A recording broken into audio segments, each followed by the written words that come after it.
Mm. But I think people underestimate how much you actually do in the background. Like, ladies and gents, yeah, he does do the whole Peter character and do something stupid in the background, but all the sound equipment, all the video equipment, all that sort of stuff is run by him.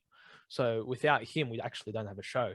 And I think that was the cool part, was being able to utilize you in the background, Mm. but actually have you do stuff in the episode as well, even though, like you said, you never acted or did anything like Yeah, that that's before. true. Um, what do you think of it now? It's been a year and a bit since we started KBB. Yeah. And then when lockdown finished the first time, we were sort of like, okay, that's it. End of KBB. We're not going to do this anymore. Mm. But then we decided to continue it. What were your thoughts when we went down that route? Well, the first initial thing, like, once you do something for a while, and during lockdown, 10 odd weeks, 11 odd weeks, 14. or 14 weeks, there We you did go. 14 episodes in a row. 14 episodes in a row, every Saturday, going there, setting up, doing what you need to do, hanging out with the people there, making sure everything's right. And, Mm. you kind of, you grow to love it. And when we got to that last episode, we're like, oh, okay, we're coming back to normal, and then we're going to stop. I was like, oh, okay, well, I'll get my Saturdays back on, like, mornings and other. That's a good thing. But, what do I do with it now?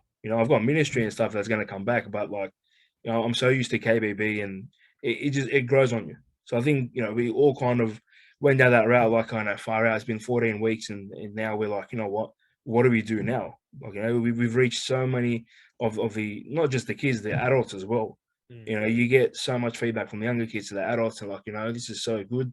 We're learning so much from it. I made my kids, take out words from the verses so they can learn them and stuff like that. And you're like, well, this is something that God uses. This is something that God can use, and it just came from a simple thought of, hey, let's do this for the younger kids because Bible Club is out.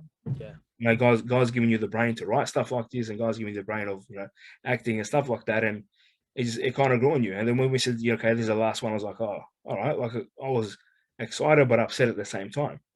And then, we were going to do the live performance, and then, that was pretty cool, and everyone was going to, see it live and what we're going to do. But then that fell through, and now we're kind of back at it.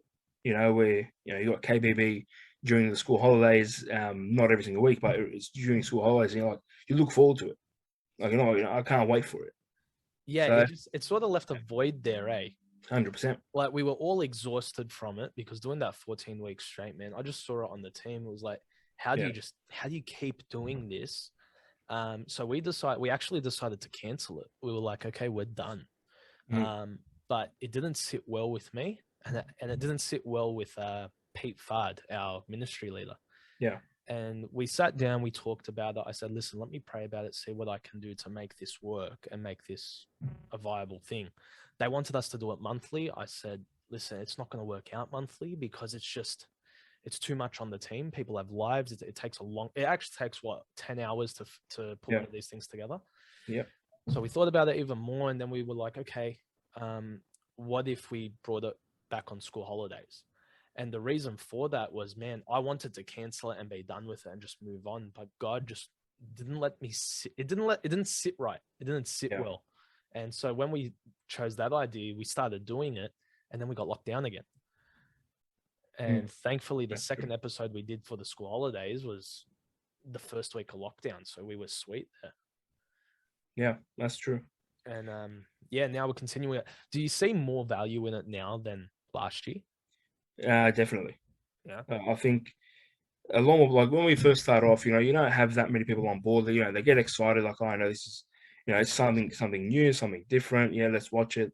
But then as weeks go on, and this is with, with every show, with every, whatever it is from there, every sitcom, whatever it is, the more you watch, the more invested you get into it. Yeah. And you're like, I can't wait for next week. I can't wait for the next episode. So I think a lot more people now, they're waiting for the school holidays, and especially the kids, waiting for the school holidays to see what's going to happen. Are they going to release one? They're not going to release one. What's going to happen? What's going to happen in this one? What story they're going to do? What verse are they going to teach? What's so it's kind of getting a lot more anticipation from the crowd. So you look forward to it a lot more than what it was at the beginning, because at the beginning you kind of like, I know we might get maybe 10 views, maybe 15 views, Yeah. but then all of a sudden you're hitting the 100 view mark, and like, oh wow, that's pretty cool. Like, for something that you're sitting there doing it with your mates, and you enjoy doing, then it's a pretty cool thing to get that many views.